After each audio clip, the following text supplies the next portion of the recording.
Lieberman said yesterday, well, there's nothing, I am all in favor of hitting them hard, but there's nothing wrong in letting the Egyptians try. What complicates matters, and I think there are ways of overcoming this complication, but what complicates matters right now, and this will be my last point, is that Abu Mazen in Ramallah is sitting there using the residual formal authority he has to strangle Gaza by denying the kind of legal permits that are necessary for us, for example, to do certain things to alleviate the economic misery in Gaza. He's doing it deliberately and knowingly. He wants to bring the Gazans to their knees. He wants to bring Hamas to its knees, for sure. I don't think he has a chance, but that's his ambition. And he couldn't care less if this would lead Hamas to intensify and escalate the provocations to the point of war, at which point he will enjoy what happens to Hamas, and at the same time he will be running around the international community railing and wailing about Israeli brutalities. And I'm not quite sure that it is the wisest thing from an Israeli perspective to play his game. I've heard a very prominent Israeli politician recently, no name, arguing we should do everything in our power to bring Abbas to power in Gaza. Well, that means good luck. That means sending the IDF to a war on Abu Mazen's behalf in order to unify the Palestinians once again under the hapless leadership of this man who has some very good qualities. He understood what Arafat didn't, that terrorism did a lot of damage to the Palestinian cause. But on the other hand, he is corrupt, venal. Let's put it delicately, the sons of Mazen have benefited extensively from his years in government. And for us to send our young men and women to fight and die in order to bring him into Gaza seems to me a very poor calculation, and I don't see much else that we can do to service his bid for power. So we need to find a way around him. It's not easy because the Egyptians are basically committed to him and to this fantasy or vision of unity. But here I think we may need to relax our reservations about one thing. The Qataris are willing to pay what Abu Mazen is unwilling to pay. And if we can bring them in, but to be precise, not as the CEO of the situation, that has to remain the Egyptian. The CFO. But as the CFO of the Gaza package, not a bad idea. Down the road, there's another idea which I don't find so offensive, which is that maybe also a marine supply line, an opening that would give Gazans a sense that they are not in what sometimes people describe as a jail or an enclosure, could be established from a controlled port or port facility in Cyprus. This is an idea that's been floated. Actually, interestingly enough, it was floated already immediately after the Mavi Marmar. The Greeks and the Cypriots raised it. At the time, Egypt was adamantly opposed, and it fell through. Nowadays, things may look quite different. Remember, Egypt, Cyprus, and Greece, as well as Israel, Cyprus, and Greece, have very close trilateral coordination on energy, on security. The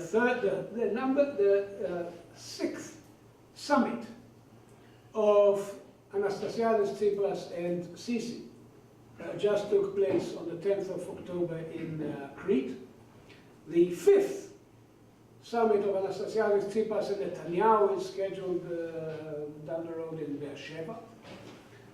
our other capital, the cyber capital of the world.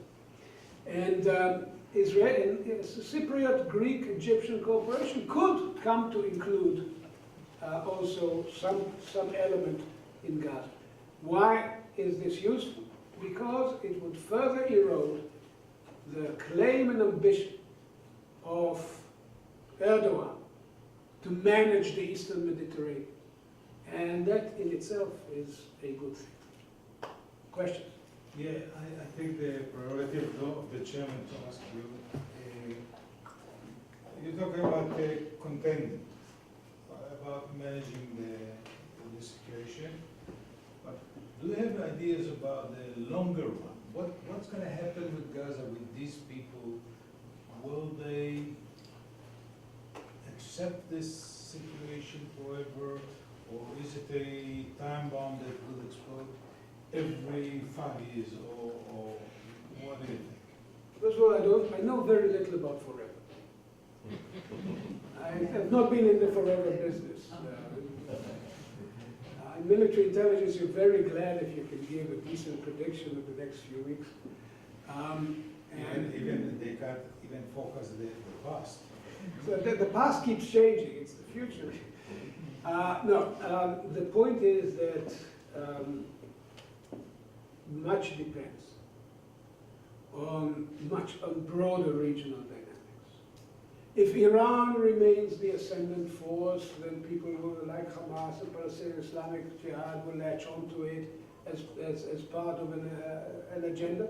If Iran becomes less effective, or if under some circumstances there's regime change there, things could change so dramatically that every assumption we're making now will be irrelevant. Remember that what made Oslo possible were things that 5 years earlier nobody imagined. Soviet Union collapsed, Saddam Hussein went on an adventure in Kuwait, the Americans defeated him in the most resounding event in military history since the French levée en masse, in the sense that 60 divisions of a popular army were completely destroyed easily by a smaller professional force.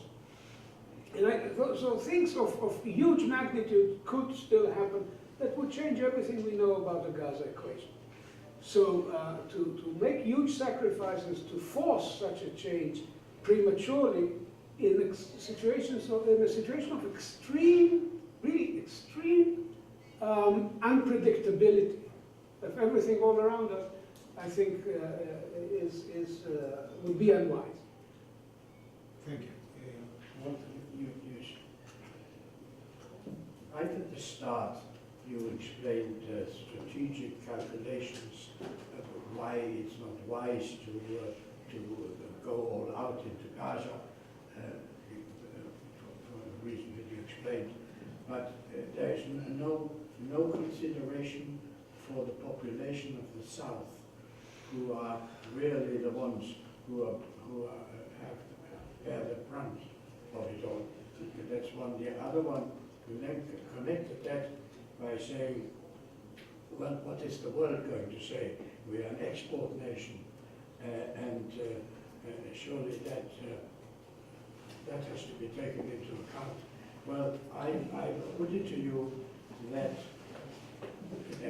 business before security, and I put it to you that if there's no security, there's no business. Thank you. Okay, first of all, clearly security comes before business, sure. And the question is, are we facing an existential security threat from Gaza? The answer is no. We are facing a cruel and painful irritant. That's a different matter. That's what you say in Tel Aviv. Also in Sderot. It is an irritant. It does not make the life of Sderot impossible. I've been there several times recently, including a music festival with beer flowing and the musicians in the streets, and that was in the midst of one of the waves of escalation. So we need to give due respect also to the resilience. But still, the campaign, the kite campaign, the balloon campaign, I think the breaches are a matter for the military and they've been handled very well. Nobody made it within, further 10 meters. But the balloon and kite campaign is a painful irritant. The question is, can we restore deterrence to the point in which even this would come to an end? It's probably possible, but there has to be, and here, as I said, there has to be a careful tipping point in which everyone understands that we've come to the end of our line, and we had to do something. And that would generate the legitimacy that would be needed for us to carry this forward, both in terms of our own population and in terms of the international reaction. Let's be frank. It all is a matter of very carefully balancing, in a very cold, sometimes calculated way, what are the risks and what are the benefits. I come from a tradition of what they call bitchonism, from a security point of view. I think the military leadership of Israel, like General Eisenkopf, are not sissies. I don't think they are making their calculations about Gaza from a position of weakness or fear. They're making a calculation which says we need to come to a certain threshold before. Casualties are the impact. I'll say something very brutal. The question of casualties has to do with the cause. With the cause. In 2014, we suffered a relatively high level of casualties in battle. And the people of Israel were willing to accept it because there was a clear understanding that there was absolutely no other choice. This needs to be the case if the IDF is going to take major action. But casualties are not even relevant here because we are not talking about conquest. Conquest is a bad idea for other reasons.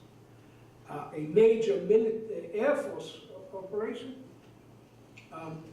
with very heavy casualties on the other side. If you want to hit the Hamas leadership, you're going to have massive collateral casualties on the Palestinian side because that's the way they live. They live hidden among layers upon layers of coerced civilians under whom they hide. So for us to come to that point would be right only if we've effectively exhausted all other options. I believe that there are other options. Vice, please. Hi. You mentioned one reason not to invade would be that Israel sees itself as part of this coalition of stability and it doesn't want to risk that. But it seems to me that around the world, the perception is that Israel, anyways, is undertaking kind of a brutal response along the border fence. And just yesterday, we saw Jordan canceling annexes of the peace treaty, which doesn't seem to suggest that Israel's getting any credit for not invading. I mean, how do you square that? Let's separate. The Jordanian issue is highly specific. They've not cancelled it. They've said that they would, let's say, make operational the clause that enables them to claim this, but this requires consultations. The consultations will now begin. There's a year ahead in which remuneration or other solutions may come up, things may change. We have until October 19 for this to be resolved. This is anyone who wrote the 25-year clause should have figured that 25 years actually end after 25 years. But I would, and yes, there are dynamics in Jordan. There have always been problematic dynamics in Jordan when it comes to Israel. There's an abyss between the understanding of the Jordanian leadership that they owe their stability and perhaps their lives to Israel, and the sentiments of the Jordanian street, quote unquote. But I wouldn't connect this to Gaza. As to the perception of brutality on the fence, on the border, let me be very blunt. Again, had there been a major breach, and thousands of armed and unarmed, young Palestinian activists, motivated by Hamas, Palestinian Islamic Jihad, and IS elements or whatever, would have poured over the border. The only solution, in that case, other than letting them overrun and slaughter a kibbutz, or most of the settlements right up to the border are kibbutzim, or going to Sderot. It's not a very long run from the border. The only other alternative would have been the massive use of firepower to kill them all. So the action, even on the day in which we killed 60 people in various breach points, this was done very carefully and selectively to avoid a much larger loss of life, which would have happened had the fence been breached. There would have been no choice. The working assumption of any commander in the field would have been that these thousands pouring through, and rightly so, those thousands pouring through the breach are not coming to Israel to buy flowers for the weekend. So actually I think the IDF is acting with very careful rules of engagement and with an extreme degree of caution. Yes. And I'd like to ask you more about how it is that the PLO, Abu Mazen, are stopping us from delivering aid to Gaza. How do they have that power to stop us? easy. The entire economic framework of relations with the Palestinians at large run through the Paris Agreement, and the Paris Agreement gives certain authority, certain rights to the government in Ramallah, to the Palestinian Authority, on matters ranging from the supply of electricity, who pays for this electricity. Certainly, Hamas is not paying us for the IEC supply, so if Abbas refuses to pay for it, and there's a limit to how much we can force a public company, I mean public in the sense that it's owned by the public, not by the government. It can force the Israel Electric Company to supply electricity for free to an enemy entity. And so Hamas, Abbas then, has his hand on certain, let's say, the signatures that needs to be at the bottom of papers for certain things to happen. And beyond that, he's refusing to pay the salaries, not only of Hamas activists, that's understandable, but also of his own people, the Fatah officials who were working in Gaza in education and various other functions. He refuses to pay them their salaries, so he's basically trying to starve Gaza into submission or into an explosion, whatever comes first. And we need to find ways to avoid his game. Thank you.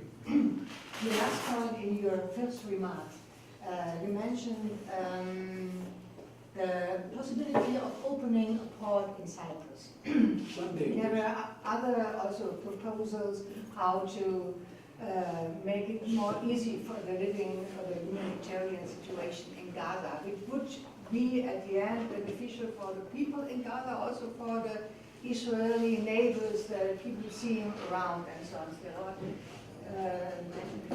So I'm asking myself, what is the way that there were high IDF representatives who were advocating at that already when there was this escalation in May.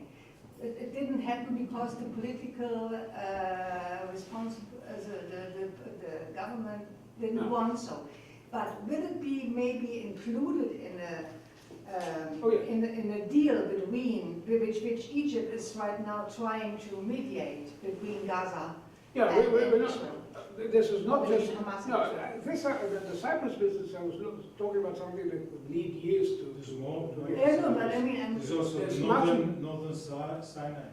Well, You know that? There are all kinds. The El Arish port that could supply Gaza under strict control. Of course, much more exports also more through the exports land possibly. corridors. Although that really requires very careful monitoring. I was instrumental when I was still in government in bringing the Dutch machinery to inspect the outgoing and ingoing containers that go through Kerem Shalom. There's certainly more that can be done. I would carefully say two things. First of all, we were trying to, or three things. First, we were trying to put this whole package together, but Hamas needed to do their part, and it didn't immediately happen. The second point was, as I mentioned, that Abu Mazen has been playing the spoiler, in some cases effectively. And the third element is that there's also a degree of pressure within the Israeli society and politics for certain things not to be done until the remains of our two soldiers and the two individuals who are held alive in Gaza. But it seems to become a Should be. catch-22. In a sense, yes, but there is a sentiment, and certainly the families of these two soldiers and of Avera Mengistu have been applying pressure on the government not to give anything to Hamas unless this also is included in the package. We hosted a press conference with the families recently. So that's an additional complicating factor. The government is basically isn't obeying the orders of these families, and they are quite distraught over that. But in the very complicated negotiations undertaken through the Egyptians, this is also an element that has delayed some of the measures that otherwise may have been taken. We need some leverage to be left for this also to be resolved. Yes, please. This is HCA for Korean News Agency. The question is, it's that the Gaza seems like a hot potato for everyone. But from an Israel perspective, you are looking at Egypt to step up and to be the key player compared to Qatar or Turkey or other people. True enough. So then, but for Egypt, what's it for them? Like, what will be for them to be engaged more? Well, it's not what's in it for them. There's not much beyond, well, except one thing, that they are once again being placed in a position of centrality. Egypt's role is once again active, because for a number of years under the extremely turbulent conditions in Egypt, the country that was once the obvious leader of the Arab world has become a marginal player, and the Saudis and the UAE have been sucked into the vacuum as leaders of the region. The Egyptians find this quite amusing, that a country like the UAE would presume to play a leadership role. And so they like to see themselves once again. But this is at the, let's say, the immaterial kind of reward. What is material for the Egyptians is not what they gain from getting involved, but what they prevent from happening that would have serious consequences for them. If there's an explosion in Gaza again, if there's a humanitarian crisis, if there's a collapse of law and order there, and 2 million people are pressing on the Egyptian border in a destabilizing way, that's not good from an Egyptian point of view. They also want, and have more or less been able to, force Hamas to end all support for the terrorist elements in northern Sinai. Egyptians are fighting with failures, certainly still, but more effectively than before. They are fighting an insurgency of ISIS type of elements, ISIL type of elements, an organization which swore allegiance to Baghdadi a few years ago, which is nowadays referred to as the Sinai province of the Islamic State, Wilayat Sinai. And they have carried out some very brutal attacks. You may remember a year ago a massive slaughter in a mosque in northern Sinai with more than 300 dead. So the Egyptians have a war on their hands in northern Sinai, and they want Hamas to stay out of it. They've destroyed much of the tunnel system, but they still worry about the ways in which elements in Gaza could negatively influence Egypt. So if they gain leverage on Hamas, that in the Israel context of mediating the Israeli-Hamas situation, that also is in their interest in the context of Sinai. Well, just follow-up question is that would there be a possibility, or if Israel could even think about a possibility having together, Egypt and Israel having a military operation together? No. No, the Egyptians would never do that. We have, and if they end up having a large military force in Gaza, because anything less would not be sufficient to rule 2 million people, we would be running a risk that we have removed by the Israeli-Egyptian peace treaty of having a significant Egyptian military force very close to our population centers. Not a good idea. Yes, please, we're wrapping up. Yes, please. Me? Yeah. Yeah, I understand you're not in the forever business and that conflict management is probably more rational than the big solution, but you have spent your life thinking about this. What is your big solution? No. In a sentence, a very short sentence, I think that we still are in the general outline of the partition of this land between our two nations, but not on Palestinian terms. So if we can bring about a situation in which the Palestinians will understand that what they've been trying to impose on us, on Jerusalem, on the right of return, on the borders, on security, is non-deliverable. And the only possible outcome